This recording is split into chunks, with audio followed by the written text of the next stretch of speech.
तो अभी तक जो बातें हो गई थी, अपना जो चैनल है लर्न मैथ क्लियरली, इसका मोटो यही है कि आपको हर चीज़ों में क्लैरिटी होनी चाहिए, ठीक है? कोई भी कॉन्सेप्ट आपको ऐसा ना मिल जाए, होता नहीं है प्रॉब्लम, हम कोई बुक पढ़ रहे हैं या कोई क्लास अटेंड कर रहे हैं तो ये वी नो दैट इस स्टेटमेंट के लिए आपको स्ट्रगल ना करना पड़े, आप ये जानते हो लेकिन आप तो भूल चुके हो। तो उस प्रॉब्लम को आपको इरेडिकेट करने के लिए देखो, ये कॉन्सेप्ट जो मैं पढ़ा रहा हूँ ये आपको कहीं और भी मिल जाएँगे, कहीं और मिल जाएँगे। बट मेरा मोटो ये है कि आपको चीज़ें क्लियर होनी चाहिए। अगर मेरे किसी भी एक्सप्लेनेशन की सिंपल से प्रॉब्लम में प्रॉब्लम आती है तो आप कमेंट करिए, 7 डेज़ के अंदर उस पे वीडियो बन जाएगा, ठीक है? क्लैरिफ़िकेशन होना चाहिए। और जिस पीडीएफ से मैं अपने हर एक लेक्चर में एक्सप्लेन करता हूँ, अगर आपको चाहिए तो आप बोलिए, डिस्क्रिप्शन में लिंक दे दिया जाएगा। अभी जस्ट प्रीवियस वीडियो की बात करें तो हम लोग छोटी-छोटी डेफिनिशंस देख रहे थे और अपना जो सीरीज़ अभी प्रेज़ेंट सीरीज़ चल रही है कॉन्जुगेट एलिमेंट्स की, इसमें कुछ लेक्चर्स हो चुके हैं, रिजल्ट्स हमने देखे, कॉन्जुगेसी का इक्विवेलेंस रिलेशन देखा।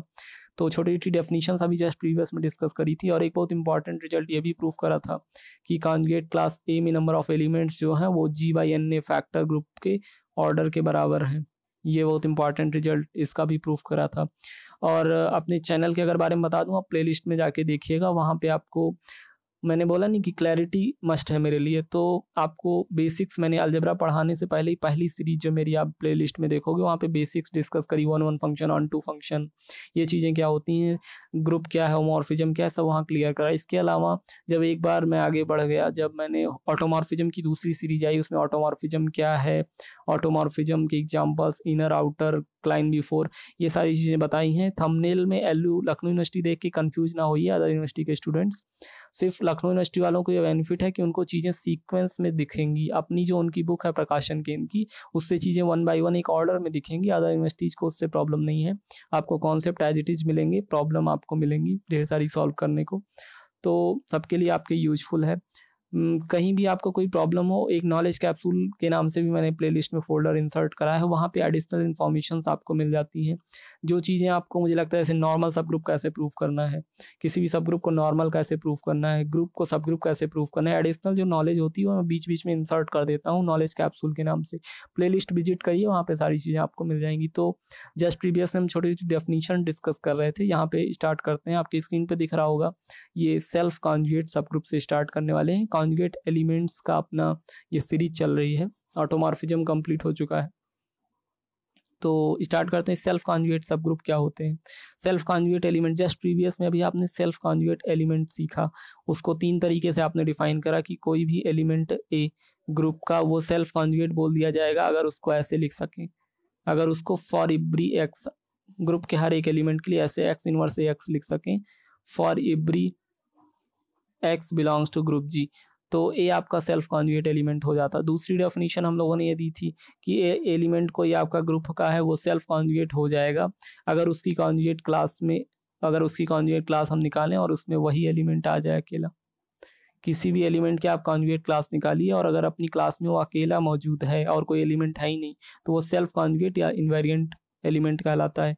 तीसरी डेफिनेशन हम लोगों ने दी थी, तीसरी डेफिनेशन हम लोगों ने क्या दी थी कि कोई भी एलिमेंट आपका ग्रुप का सेल्फ कॉन्जुगेट हो जाएगा, कोई भी एलिमेंट आपका ग्रुप का सेल्फ कॉन्जुगेट हो जाएगा अगर वो ग्रुप के बाकी सारे एलिमेंट्स के साथ, ग्रुप के सारे एलिमेंट्स के साथ कम्यूटेटिविटी का लॉ होल्ड करने लगे, for every X belongs to G. तो ये 3 तरीके से डिफाइन हमने वहाँ पे करा था, कोई प्रॉब्लम नहीं है। अभी सब ग्रुप के रिगार्डिंग, वहाँ एलिमेंट के रिगार्डिंग बात हुई थी, अभी सब ग्रुप के रिगार्डिंग बात करेंगे। किसी भी ग्रुप में ढेर सारे सब ग्रुप्स हो सकते हैं, तो उन सब ग्रुप्स में से सेल्फ कॉन्जुगेट सब ग्रुप क्या होंगे देखते हैं। A subgroup A of the group G is called self conjugate subgroup if A equals to, same analogical definitions हैं, आपने एलिमेंट्स के लिए पढ़ा वैसे आपका ग्रुप्स के लिए होगा। आपका कोई भी सब ग्रुप H है G का कोई भी सब ग्रुप आपका H है, तो ये H आपका सेल्फ कॉन्जुगेट हो जाएगा, उसी तरीके डिफाइन करेंगे। ये यहाँ पे A लिया हुआ है तो जरा A बताते हैं। अगर A कोई सब ग्रुप है आपका ग्रुप G का, तो A को अगर ऐसे लिख पा जाए, ए को ऐसे लिख पा जाए, for every element x, x inverse A X लिख पा जाए, तो ए आपका सेल्फ कॉन्जुगेट, खुद के कॉन्जुगेट हो जाएगा या इनवेरिएंट सब ग्रुप हो जाएगा। जैसे वहाँ एलिमेंट के रिगार्डिंग बातें करी थी वैसे यहाँ पे ग्रुप के रिगार्डिंग बातें करेंगे। इसको भी 3 तरीकों से डिफाइन कर सकते हैं। यहाँ पे दूसरा क्या आपको बोला गया है, इफ़ ऐसे लिख सकें या फिर x equals to A x, मतलब कि ये क्या है, ये मतलब ये है कि कोई भी सब ग्रुप ए जी का कोई भी सब ग्रुप ए आपका सेल्फ कॉन्जुगेट या इन्वेरिएंट बोला जाएगा अगर ये X A equals to A X ऐसे लिख सकें, for every X belongs to G, ऐसे लिख सकें। तो सेल्फ कॉन्जुगेट सब ग्रुप क्या होते हैं, ये डेफिनेशन यहाँ पे क्लियर हो गई। अभी ये नॉर्मलाइजर या सेल्फ इन्वेरिएंट क्या होते हैं, ये चीज़ें क्लियर हो गई, ठीक है। जस्ट छोटी छोटी डेफिनेशंस हैं जो आपको जाननी चाहिए, क्योंकि मैथमेटिकल वर्ड में डेफिनेशंस एज अ कॉन्स्टिट्यूशन होती है, जैसे कंट्री का कॉन्स्टिट्यूशन है वैसे मैथमेटिक्स में डेफिनेशंस कॉन्स्टिट्यूशन है आपकी, इनको एज इट इज आपको जानना होता है। नॉर्मलाइजर क्या है किसी सब ग्रुप का, नॉर्मलाइजर ऑफ एलिमेंट आप पढ़ चुके हो, मैंने आपको ये बता दिया है प्रीवियस में कि नॉर्मलाइजर ऑफ एलिमेंट, जो चीज़ें मैं बोलूँ पढ़ाते समय कि ये मैंने बता दिया है, वो आपको कहाँ मिलेगा पता है, वो आपको या तो बेसिक्स में मिलेगा या फिर नॉलेज कैप्सूल्स में मिलेगा। और जब आप प्लेलिस्ट ओपन करोगे तो उसमें ऊपर मैंने इन्फॉर्मेशन दिया हुआ है कि नॉलेज कैप्सूल 1 में क्या चीज़ है, नॉलेज कैप्सूल 2 में अंदर क्या चीज़ मिलेगी, ठीक है। तो आप ऐसे चीज़ों को वहाँ विजिट कर सकते हो। मैंने आपको ये पढ़ाया हुआ है कि अगर जी आपका कोई भी ग्रुप है और ए एलिमेंट ग्रुप को बिलोंग कर रहा है तो हर एलिमेंट के करस्पॉन्डिंग आप एक नॉर्मलाइजर लिख सकते हो, नॉर्मलाइजर ऑफ एलिमेंट ए। और नॉर्मलाइजर ऑफ एलिमेंट में वो सारे एलिमेंट आते थे, वो सारे ग्रुप के ऑल दोज एक्स आएंगे जो इस ए जिसके लिए आप लिख रहे हो उसके साथ कम्यूट करें। एलिमेंट के करस्पॉन्डिंग नॉर्मलाइजर क्या था, ये मैंने आपको बताया था कि नॉर्मलाइजर ऑफ ए में वो एलिमेंट्स आएंगे ग्रुप के जो ए के साथ कम्यूट कर सकें। अभी जरा देखते हैं, एलिमेंट का नॉर्मलाइजर तो पता है, सब ग्रुप का नॉर्मलाइजर क्या होता है। अगर आपका जी कोई ग्रुप है और जी के पास एच आपका एक सब ग्रुप है तो एच के करस्पॉन्डिंग नॉर्मलाइजर की जरा बात करते हैं हम, एन ऑफ एच में क्या होगा, ठीक है, क्या चीज़ें होंगी। तो यहाँ पे अगर एच नहीं ए लिया गया है, ए कोई सब ग्रुप है आपका, तो ए के करस्पॉन्डिंग नॉर्मलाइजर कैसे लिख सकते हैं। एलिमेंट के करस्पॉन्डिंग बातें हो चुकी हैं, लेकिन ग्रुप के करस्पॉन्डिंग सब ग्रुप के करस्पॉन्डिंग कैसे नॉर्मलाइजर लिखेंगे। सिंपल सी वही एनालॉजी होगी जैसे अदर डेफिनेशन में एनालॉजिकल कॉन्सेप्ट था। वो सारे एलिमेंट्स आपके ग्रुप के आएंगे जिनके लिए आप एक्स से इक्वस टू ए एक्स लिख सको, क्या लिख सको, एक्स से इक्वस टू ए एक्स लिख सको। वो सारे एलिमेंट आपके नॉर्मलाइजर में आ जाएंगे। That is it is the set of all those elements of G which commute with a. Normalizer of subgroup A में वो सारे एलिमेंट ग्रुप के आएंगे, अभी तक एलिमेंट होता तो इससे कम्यूट करें, जो आपके इस ए सब ग्रुप के साथ कम्यूट करें, वो सारे एलिमेंट आपके आ जाएंगे। एनालॉजिकल डेफिनेशन है नॉर्मलाइजर ऑफ सब ग्रुप, यहाँ पे क्लियर हो गया। अभी सेंटर ऑफ ग्रुप, ये डेफिनेशंस पता है, अभी इनके रिगार्डिंग रिजल्ट्स आएंगे आगे चल के, या किसी ऑब्जेक्टिव एग्जामिनेशन में आप बैठोगे वहाँ पे रिजल्ट्स में ये वर्ड यूज होंगे, तो इन मैथमेटिकल वर्ड से ही पेन क्रिएट हो जाता है। मैं अपने लेक्चर में इसलिए इन चीज़ों को इंसर्ट करता हूँ डेफिनेशंस को, क्योंकि अभी कोई आप क्वेश्चन रीड कर रहे हो उसमें ये सेंटर बोल दिया गया, अब बत्ती गुल, वहाँ पे प्रॉब्लम आ गई आपको। तो प्रॉब्लम ना आए, पेन ना हो, इसलिए जो कुछ भी रिक्वायर्ड है वो आपको जानना होगा। मैथमेटिकल स्पिरिट है तो फिर आपको जानना भी चाहिए चीज़ों को। जो डेफिनेशन अदर अपनी स्क्रीन पे है, सेंटर ऑफ अ ग्रुप, ठीक है। सेंटर ऑफ अ ग्रुप की बातें अगर हम करें तो the set of all self conjugate elements of a group G is known as centre of G. देखिए हर ग्रुप के पास उसका एक सेंटर होता है। सेंटर क्या है, सबसेट्स होता है, उसमें भी एलिमेंट होते हैं। ये आपका कोई भी ग्रुप है तो इसका एक सबसेट, इस ग्रुप के नॉन एम्प्टी सेट का एक सबसेट जेड, सेंटर को हमेशा जेड से रिप्रेजेंट करते हैं, ठीक है। जेड आपका सेंटर हो जाएगा ग्रुप का, जेड आपका कहलाएगा सेंटर है अगर इसमें वो सारे एलिमेंट, सेंटर में वही एलिमेंट एडमिट होंगे जो सेल्फ कॉन्जुगेट हैं।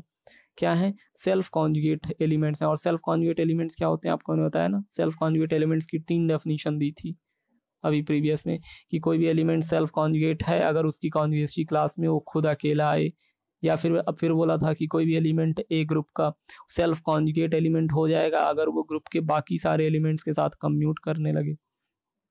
ये डेफिनेशन बताई थी ना आपको। तो सेंटर के बारे में अगर बात करें तो सेंटर क्या होता है, सेंटर एक कलेक्शन होता है सेल्फ कॉन्जुगेट एलिमेंट्स का। ग्रुप के सारे सेल्फ कॉन्जुगेट एलिमेंट्स या इनवेरिएंट एलिमेंट जो बोल लीजिए आप, उनका कलेक्शन जो है वो ऐसे लिखते हैं, Z of G, Z center है, जी ग्रुप, इसको रीड करेंगे सेंटर ऑफ ग्रुप जी। इसको कैसे रीड करेंगे, सेंटर ऑफ ग्रुप जी। तो सेंटर ऑफ ग्रुप जी में वो सारे एलिमेंट्स, स्मॉल जेड जो लिखा है वो एलिमेंट है, और ये कैपिटल जेड जो है ये सब, ये आपका सेट है तो कैपिटल से लिखा हुआ है। सेंटर ऑफ ग्रुप जी में वो सारे एलिमेंट्स आएंगे, वो सारे एलिमेंट्स आएंगे, सेंटर के एलिमेंट स्मॉल जेड से लिखा है, जो आपके वो सारे एलिमेंट्स आएंगे आपके जो सेल्फ कॉन्जुगेट हैं।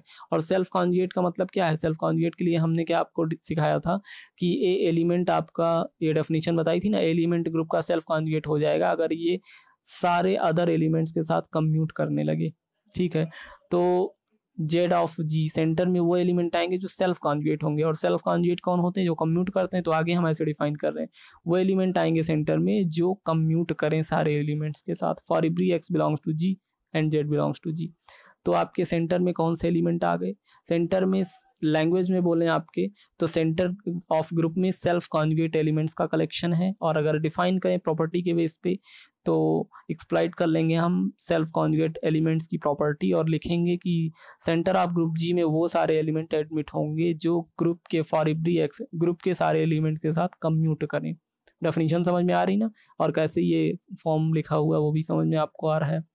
तो अभी इतनी चीज़ें आपको क्लियर हो गई, छोटी छोटी डेफिनेशन जो थी, सेंटर ऑफ ग्रुप क्या है, नॉर्मलाइजर ऑफ ग्रुप क्या है, नॉर्मलाइजर ऑफ एलिमेंट क्या है, छोटी छोटी डेफिनेशंस क्लियर हो गई। अब जरा रिजल्ट्स की तरफ मूव करते हैं। इन वर्ड्स को आपने समझ लिया तो अब आपको पेन नहीं होगा जब ये वर्ड्स अपीयर होंगे कहीं प्रॉब्लम में या रिजल्ट में, ठीक है। वर्ड्स, मैथमेटिकल वर्ड्स को कॉन्स्टिट्यूशन मैंने बताया, नहीं समझा तो प्रॉब्लम होनी है, अगर समझ लिया तो प्रॉब्लम नहीं होनी है। अभी आपकी स्क्रीन पे जो थ्योरम दिख रही है, एक रिजल्ट दिख रहा है। अगेन मैं आपको रिपीट करता हूँ, देखो सब्जेक्टिव एग्जामिनेशन में अपीयर होने वाले हो तो थ्योरम का प्रूफ है, इट इज प्रूफ लिया जाएगा। अगर आप ऑब्जेक्टिव में अपीयर होने वाले हो तो भी आपके लिए इंपॉर्टेंट है, इसलिए इंपॉर्टेंट है क्योंकि आपको मैथमेटिकल रिजल्ट्स तो मालूम होने चाहिए ना, मैथमेटिकल रिजल्ट्स आप एक्सप्लॉइट करोगे वहाँ पे। तो जो स्क्रीन पे अपने थ्योरम दिख रही, रिजल्ट दिख रहा है, इसको हम लोग जरा देखते हैं कि रिजल्ट क्या कह रहा है आपसे, या आपको क्या टूल प्रोवाइड। पता है हर एक थ्योरम आपको एक टूल प्रोवाइड करती है प्रॉब्लम्स को ब्रेक करने के लिए, वो कुछ ना कुछ प्रेडिक्शन देती है, आपके टास्कों को इजी करती है। और एक बार हम उसका सब्जेक्टिव एग्जामिनेशन के पर्पज से या स्टडी के पर्पज से एक बार हम अपने रिजल्ट का प्रूफ कर लेते हैं तो हमें क्लियर हो जाते हैं कि अब इस रिजल्ट को हम, इस थ्योरम के रिजल्ट को हम कहीं भी यूज कर सकते हैं, ठीक है। तो रिजल्ट भी आपको याद रखने होते हैं और प्रूफ आपको पता है तो आप कह सकते हो कि हाँ ये रिजल्ट वैलिड है, ठीक। तो थ्योरम जो आपको दिख रही, जो रिजल्ट दिख रहा है, ये कह रहा है कि कोई एलिमेंट अगर सेंटर का है, कोई एलिमेंट सेंटर में बिलोंग करेगा इफ एंड ओनली इफ, तभी बिलोंग करेगा if and only if. If and only if का मतलब पता है आपको? ये इफ एंड ओनली इफ तब लगाया जाता है कि कन्वर्सली, जब कन्वर्स भी ट्रू हो स्टेटमेंट का। जैसे कि कोई भी स्टेटमेंट आपका है उसका कन्वर्स अगर ट्रू होता है तो लगाते हैं इफ एंड ओनली इफ। तो सेंटर का कोई एलिमेंट ए आपका है तो ये सेंटर में होगा इफ एंड ओनली इफ कि normalizer of A, normalizer of A आपका जी आ जाए। If G is the finite A belongs to Z, if and only if order of normalizer of A and order of G equal आ जाए आपका। जरा मैं आपको बताता हूँ ये चीज़ें क्या हो रही हैं। ये थ्योरम आपको दो रिजल्ट प्रोवाइड कर रही है, ये थ्योरम आपको दो टूल दे रही। थ्योरम कह रही कि अगर आपके पास कोई ग्रुप जी है, ग्रुप जी है तो उसका आप सेंटर लिख सकते हो जेड, जेड जी लिख सकते हो centre of G. Centre of G में वो सारे एलिमेंट्स आएंगे जो सेल्फ कॉन्जुगेट होंगे, या अब यूं हम डिफाइन करें वो सारे एलिमेंट जेड आएंगे जो Z X equal to X Z हों, यानी कि for every X belongs to G, जो ग्रुप के सारे एलिमेंट्स के साथ कम्यूट कर जाएं। वो एलिमेंट्स जो ग्रुप के सारे एलिमेंट्स के साथ कम्यूट करने की एबिलिटी रखते हैं वो आपके सेंटर में आते हैं, ठीक है। तो आपका कोई भी ग्रुप है उसमें आपका सेंटर है, सेंटर में वो एलिमेंट्स आपके आ रहे हैं जो ग्रुप के सारे एलिमेंट्स के साथ कम्यूट कर रहे हैं। इतनी बातें हो गई। लेकिन अगर आप सेंटर से कोई एलिमेंट उठाओ, सेंटर का कोई एलिमेंट उठाओ और उसके करस्पॉन्डिंग नॉर्मलाइजर लिखो। अगर आप नॉर्मलाइजर ऑफ एलिमेंट ए लिखने की कोशिश करो जहाँ पे ए जेड को बिलोंग कर रहा है तो आपका एन ए पता है क्या होगा? बड़ा इंटरेस्टिंग रिजल्ट होगा। एन ए आपका पूरा का पूरा वही ग्रुप आ जाएगा। किसी एक एलिमेंट का, अब ये इफ एंड ओनली इफ है, मतलब समझिएगा आप, किसी एलिमेंट का आप क्या करिए, आप ग्रुप का किसी एलिमेंट का आप नॉर्मलाइजर लिखने की कोशिश करिए, और अगर नॉर्मलाइजर का जो सेट बन रहा हो पूरा का पूरा वही ग्रुप आ जाए तो इसका मतलब पक्की बात है वो जो आपने एलिमेंट पकड़ा है वो कोई ऐसा वैसा एलिमेंट आपने नहीं पकड़ रखा। जिस एलिमेंट के करस्पॉन्डिंग आप नॉर्मलाइजर लिख रहे हो और वो जी दे दिया, पूरा पूरा ग्रुप दे दिया, वो एलिमेंट आपका ऐसा वैसा नहीं है, वो सेंटर को बिलोंग कर रहा है। वो एलिमेंट आपका सेंटर ऑफ ग्रुप को बिलोंग कर रहा था, सेंटर ऑफ ग्रुप को बिलोंग कर रहा था तभी उसका नॉर्मलाइजर पूरा का पूरा आपका एज इट इज ग्रुप आ गया। या इफ एंड ओनली इफ लगा, कन्वर्सली अगर हम कहें कि अगर आप सेंटर के एलिमेंट्स, आप सेंटर के एलिमेंट्स का नॉर्मलाइजर लिखने की कोशिश कर रहे हो तो अपने सिर को पेन ना दो, पेन ना लो, एज इट इज पूरा का पूरा ग्रुप आएगा। आप इस रिजल्ट को जानिए। अगर ए आपका सेंटर का एलिमेंट है तो उसका नॉर्मलाइजर पूरा का पूरा ग्रुप आएगा, और इफ अगर ऐसा हो रहा है कि नॉर्मलाइजर किसी एलिमेंट का ग्रुप आ रहा है तो वो एलिमेंट सेंटर को बिलोंग करेगा। तो ये चीज़ आपको प्रोवाइड करी गई है थ्योरम में, पहला टूल। और दूसरा टूल जो थ्योरम आपको दे रही है वो ये बता रही है कि अगर जी फाइनाइट हो जाए, अगर जी फाइनाइट ग्रुप आपका हो जाए, यानी कि बाइनरी ऑपरेशन के साथ जो नॉन एम्प्टी सेट आपका है ग्रुप के स्ट्रक्चर में वो आपका फाइनाइट हो जाए, ऑर्डर फाइनाइट हो जाए उसका, तो ऐसे केस में जो सेंटर के करस्पॉन्डिंग आप नॉर्मलाइजर लिखते हो उसमें नंबर ऑफ एलिमेंट्स आपके ग्रुप के बराबर आ जाएंगे। सिंपल सी बात है, आप जब सेंटर के करस्पॉन्डिंग नॉर्मलाइजर लिख रहे हो, पूरा ग्रुप पा रहे हो और फाइनाइटनेस चीज़ें चल रही हैं, तो आप ऑर्डर भी तो लिख सकते हो, ऑर्डर भी इक्वल है। इनफाइनाइट के करस्पॉन्डिंग इसलिए नहीं लिख सकते, मैं चीज़ें क्लियर कर दूँ, छोटी बात है लेकिन क्लियर कर दूँ। अगर ये इनफाइनाइट होती ना चीज़ें, ठीक है, नॉर्मलाइजर आप सेंटर के करस्पॉन्डिंग पे है फाइनाइट ग्रुप में लिखो या इनफाइनाइट ग्रुप में, वो आना वही ग्रुप है। अगर एलिमेंट आपका सेंटर का है तो उसका नॉर्मलाइजर पूरा का पूरा ग्रुप आएगा। लेकिन अभी नॉर्मलाइजर ऑफ ए में इनफाइनाइट एलिमेंट है, ग्रुप में इनफाइनाइट एलिमेंट है, और पता है इनफाइनाइट के रिगार्डिंग आपको पता नहीं इनफाइनाइट कितना है, छोटा है बड़ा है, तो वहाँ पे चीज़ें इक्वलिटी आप नहीं लिख सकते हो कि दो इनफाइनाइट्स आपस में बराबर हैं। इसलिए वहाँ पे इस एम्बिग्यूटी को, मैथमेटिकल एम्बिग्यूटी को रिमूव करने के लिए बोला गया जी फाइनाइट होगा, तभी नॉर्मलाइजर ऑफ ए जो है आपका ये ऑर्डर ऑफ जी के इक्वल आ जाएगा, प्रोवाइडेड बाई कि ए आपका सेंटर का एलिमेंट हो, ए आपका क्या हो, सेंटर का एलिमेंट हो।